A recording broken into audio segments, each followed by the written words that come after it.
What if I told you that the massive e-commerce giants dominating the globe right now? You mean the ones with the endless logistics and the drones? Right, exactly, the ones with billions in funding. What if I told you that they are actually terrified of a tiny, single-room grocery store in Hyderabad, India? It sounds kind of insane when you frame it like that. It really does. But today, we actually have the exact blueprint for how local brick-and-mortar retail is fighting back. We are looking at a real-world, super detailed digital growth proposal. Yeah, created by the Antariami VA network. Exactly. And it was custom built for a neighborhood business called Gow Aadhaar Store, which is located in the bustling Kukatpally area of Hyderabad.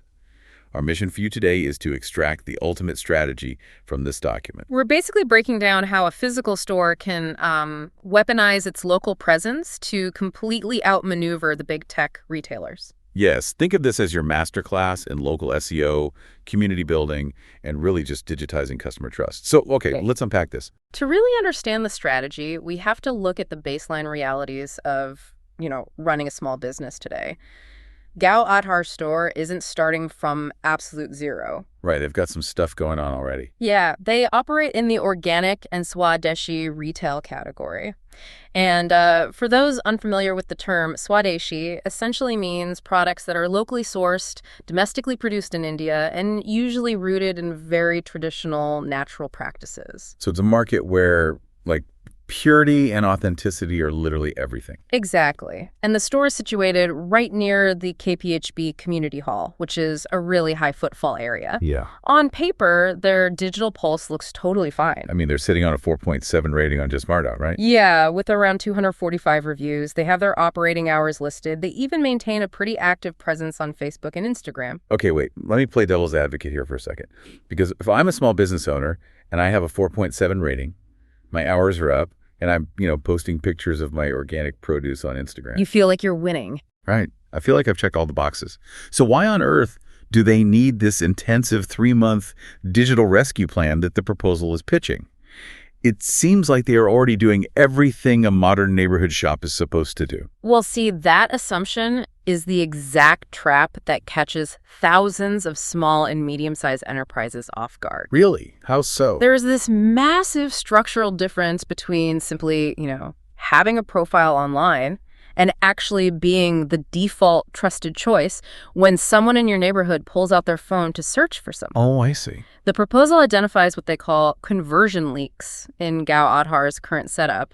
The issue isn't that a loyal customer can't find their phone number. The issue is that they are actively bleeding potential new customers at every single micro step of the digital journey. I want to visualize this because the old analogy is usually you have a leaky bucket. But it feels more nuanced than that. It is. It's almost like having a digital maitre d' standing at the busiest intersection in your neighborhood. When a local resident asks their phone, "Where can I find organic honey?" that algorithm acts as the maitre d'. Ooh, I like that. And if it doesn't know for an absolute fact what's inside your store, it's going to send that resident somewhere else, even if your store is literally closer to them. That is a phenomenal way to frame it. And the proposal points out exactly why the algorithm is bypassing them. What are the gaps? Well, let's look at them. First, incomplete product catalogs on their Google business profile. Google isn't psychic, Right. If someone nearby searches for pure honey and your profile only broadly says, "We sell groceries," Google is not going to surface your store. Because it doesn't want to risk giving a bad recommendation. Exactly. You need the specific item with a price and a photo explicitly linked to your map listing. The maitre d' needs proof. Makes total sense. What else? Another major leak is weak keyword placement in their business description. And while they do have social media, the proposal heavily critiques it as being product-led rather than strategy-led. Meaning they're just uploading a picture of a bag of lentils with a caption that says, "We sell lentils, come buy them." Yeah, pretty much. So they aren't telling a story or driving a specific consumer behavior. Exactly. And then there is the most subtle yet psychologically damaging leap-poor photo sequencing. But wait, photo sequencing, like the pictures show up. Yes, exactly. When a potential customer clicks your Google Maps listing, the order in which the photos appear physically alters their perception of risk. Wow. If the first thing they see is a a blurry, random shot of a cardboard box in a dark aisle, the cognitive barrier to visiting goes way up. Oh, totally. You just scroll past it. Right. So the proposal argues for a highly strategic sequence. First, a clear shot of the store ambience and storefront, then the clean, organized shelves, then a photo showing the owner's presence, and finally, the high-quality product, close-ups. Oh, that is fascinating because you are answering all of the subconscious questions a buyer has before they even realize they are asking them. Exactly. Is this place real? Yes, there's the storefront. Is it hygienic? Yes, the shelves are spotless. Is there accountability? Yes, that's the owner standing right there.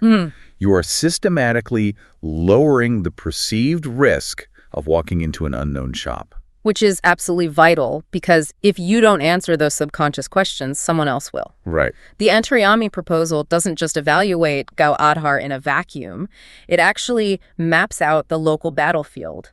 In that specific Kukatpally area, there are heavyweights aggressively capturing the foot traffic that Gow Aadhaar is losing. Who are we talking about here? Well, you have Swadeshi Natural Products wielding a dominant 4.9 rating with almost 900 reviews and 9 years of established trust. Oof. That's tough competition. Yeah, and you have Prakrithivanam Organic Store. Plus you have KPN Fresh, which operates as a highly organized, multi-location grocery chain. Knowing that landscape makes the stakes so much higher. If your digital maitre d' is asleep, those competitors are basically vacuuming up every single resident who types organic groceries near me. Exactly. But here's where I'd expect a digital marketing agency to say, you need to build a massive e-commerce app to compete with the chains. Yet this proposal does the exact opposite. It literally doubles down on the physical store. What's fascinating here is the core philosophy driving the entire document. The argument isn't that Gow Aadhaar Store needs to transform into a faceless online giant. Right. The proposal's thesis is that a local physical store can fundamentally outperform giant online sellers, specifically because it is a physical neighborhood entity. I hear that. But we are constantly bombarded with headlines about the retail apocalypse. Oh, sure. We're told e-commerce is swallowing everything, and physical stores are just liabilities, basically paying rent to be showrooms for Amazon.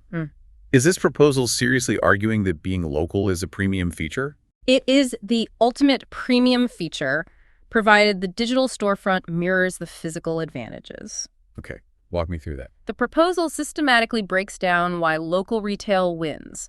First, advantage immediate, tangible trust. Right, especially with food. Exactly. When dealing with organic and Swadeshi goods, authenticity is the consumer's primary concern. They want to know their family's food is safe.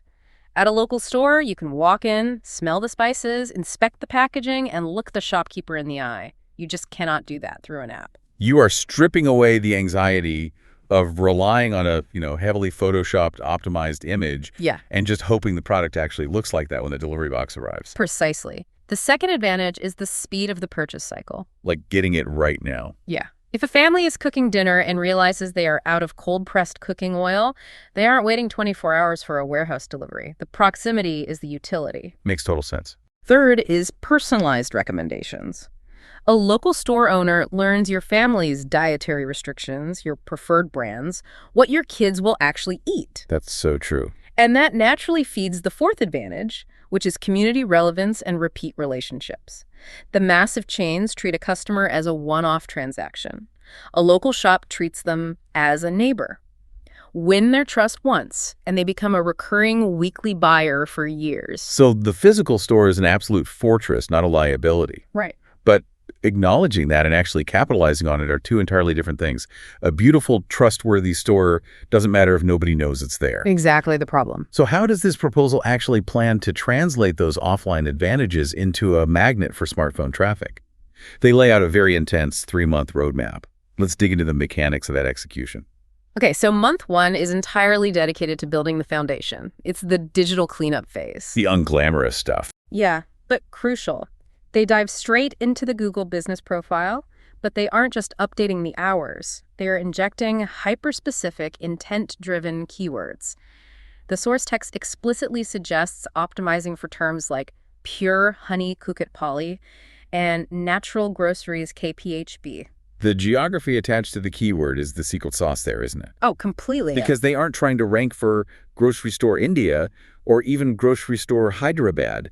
They are mapping their digital footprint to exactly what a resident living within a 3-mile radius is typing into the search bar when they have a highly specific immediate need. Exactly. And the second critical mechanism of month 1 is establishing an offline to online review workflow. How do they do that? The proposal suggests setting up QR codes at the checkout counter, placing printed inserts into the physical shopping bags along with the bill, and sending WhatsApp follow-up messages after a purchase. I love the WhatsApp integration. In India, WhatsApp isn't just a messaging app. It's everything. Yeah, it's the primary communication layer for daily life. Sending a polite request for a review there feels personal, not like a corporate email blast.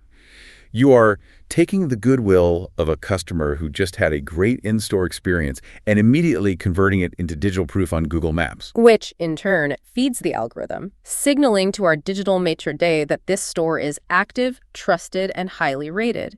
It creates a compounding loop. Amazing. Okay, so what happens in month 2? Once that foundation is solid, month 2 shifts into what the proposal calls the content and community phase. This is where they really ramp up the output frequency. We're talking 3 Google posts per went and 4 to 5 social media pieces. But they avoid the "we sell lentils" trap. Yes. The suggested campaigns are highly dynamic. They propose things like healthy swap reels, showing an organic alternative to a processed food, guess the product games, and featuring detailed customer testimonials. Now, here's where it gets really interesting, and I have to admit, I was a bit skeptical reading this part of the source material. Oh. The proposal places a surprisingly heavy emphasis on founder and store personality as a core content pillar. They want to broadcast the owner's face, the story of why the store exists, the philosophy behind their sourcing. Right. And as a consumer, does anyone actually care? It's a valid question. I mean, when I'm running out to buy milk or Jaggery powder, I'm not really looking for a heartfelt cinematic backstory from the person ringing me up. I just want quality groceries at a fair price. It's a totally natural reaction to view it that way, but we have to contextualize this within the realities of the Indian SME market, and specifically the organic and swadeshi niche. Okay, lay it on me. In this space, trust isn't just a buzzword, it is literally the primary currency of the transaction. Oh, because of all the fake organic stuff. Exactly. The market is saturated with brands making dubious claims about being 100% natural or chemical-free. When a parent is buying these products, they are actively trying to protect their family's health from adulterated food. Ah, I see. So this isn't just picking up a generic box of cereal. It's a high-stakes purchase driven by anxiety about food safety. Exactly. Therefore, when you highlight the founder's story, when you showcase their obsessive commitment to sourcing real ingredients from rural farmers, or when you feature a customer of the week who is a recognizable face in the Kukatpally neighborhood. You are systematically manufacturing trust. Yes. A sprawling, multi-location chain like KPN Fresh just cannot replicate that neighborhood intimacy. The founder's face becomes the ultimate, unfakeable guarantee of the product's quality. That reframes it completely. It's basically the digital equivalent of a firm handshake and looking the shopkeeper in the eye. Exactly. Okay, so month 1 fixes the plumbing, month 2 builds the community trust. Which brings us to month 3, laid capture and scale. This seems to be where they finally poured gasoline on the fire. It is. Month 3 is where the paid strategies take over. The proposal outlines launching geo-targeted meta ads, meaning advertising across Facebook and Instagram, but with extreme precision. Right. They aren't just blasting ads across the entire city of Hyderabad. No, not at all. They are drawing a very tight, specific radius strictly around Kukatpally and KPHB. They only want to pay to reach people who are, say, a 10-minute drive from the physical doors. And what's brilliant is how it connects back to month 2. How so? They pair those local ads with retargeting audiences who have already engaged with their content. Oh, right. So if you watch that healthy swap reel on Tuesday, on Thursday, you get a targeted ad with an offer for that specific swadeshi product and a WhatsApp campaign prompting you to come pick it up. Yeah. It's a perfectly closed loop. It really is. But this brings up the most glaring question of all. A neighborhood mom-and-pop shop is used to paying rent, electricity, and inventory costs. How on earth does a small local business afford an agency to run hyper-targeted meta ads, manage daily WhatsApp funnels, and produce reels? Yeah, the budget is always the elephant in the room. What does the math actually look like? Well, the Antariami proposal is incredibly transparent about the financial strategy. They recommend a strict allocation for the first 90 days. 60 to 70% of the effort and resource should be purely organic. So sweat equity mostly. Basically. That means focusing heavily on optimizing the Google profile, organic Instagram growth, and the WhatsApp review loop. Why? Because if you run paid ads pointing to a profile with terrible photos and no recent reviews, the customer will just bounce. Right, you're just throwing money away. You have to earn the trust organically first. Exactly. The remaining 30 to 40% of the strategy is the paid effort.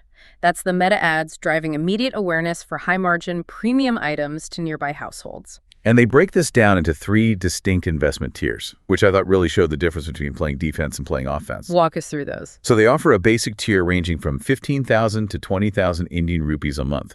This is essentially playing defense, foundational cleanup, basic posting, just making sure the digital maitre d' knows you exist. Right, keeping the lights on. Then a standard tier from 28,000 to 40,000 rupees, which moves into offense. You're ramping up the reels, active Google posts, and simple ad management. Yeah. And finally, the premium tier from 50,000 to 75,000 rupees. This is aggressive local dominance. You're talking about managing complex WhatsApp funnels, coordinating professional photo shoots, and testing multiple ad creatives. Which is a huge jump. And importantly, those agency fees don't even include the actual ad budgets, which they suggest should range from 5,000 rupees up to 40,000 rupees, depending on the chosen tier. Right. And if we connect this to the bigger picture of capital allocation for a small business, seeing a 75,000 rupee line item for digital marketing might induce panic for a local grocer. Totally. But the proposal addresses this hesitation head-on with a projected ROI statement or return on investment. You don't look at this as buying a billboard. You look at it through the lens of customer lifetime value. Let's test that logic. Because if I spend, say, 100 rupees to acquire a customer who buys a 50 rupee bottle of honey, I'm bankrupt in a week. Obviously, yeah. So how does spending up to 40,000 rupees a month on Facebook ads actually pencil out for a grocery store? It pencils out because groceries are a recurring necessity, not a luxury impulse buy. The psychology of the grocery shopper is rooted in habit. Okay. When that local resident discovers Gow Aadhaar Store on Google Maps because of a hyper-local keyword, walk there, experiences the spotless ambiance, talks to the knowledgeable founder, and buys their weekly supplies. They don't just disappear. They come back next Tuesday. And the Tuesday after that. Oh, I see. The acquisition cost is a one-time hit, but the revenue from that customer compounds every single week for years. Precisely. A tiny incremental increase in map discovery, combined with a slight bump in how recently your reviews were posted, creates an exponential return over time. That's wild. The proposal sets a realistic 90-day target noticeable improvement in review recency, higher local discovery metrics on Google, and an increase in the quality of foot traffic. Once that flywheel starts spinning, where your organic content builds trust, your reviews validate it, and your ads pull in new neighbors. Yes.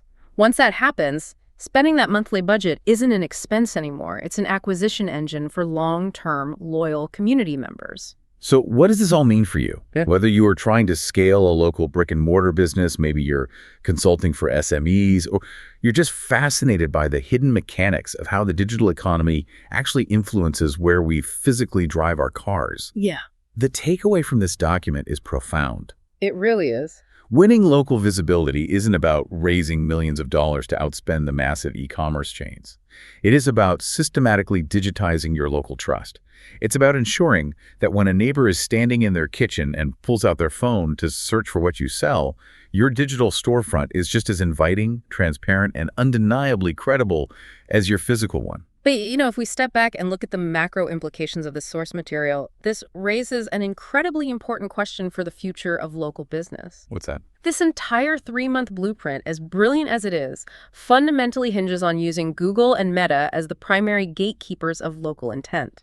Oh, well, yeah. The algorithms are basically the new landlords. Exactly. If neighborhood businesses are forced to shift their operational focus entirely to feeding these specific tech platforms, obsessively churning out Instagram reels, practically begging customers for Google reviews, and buying geo-targeted meta ads just to reach the people living on their own street, Right. are they essentially building their hard-earned, hyper-local community on rented digital land? Wow.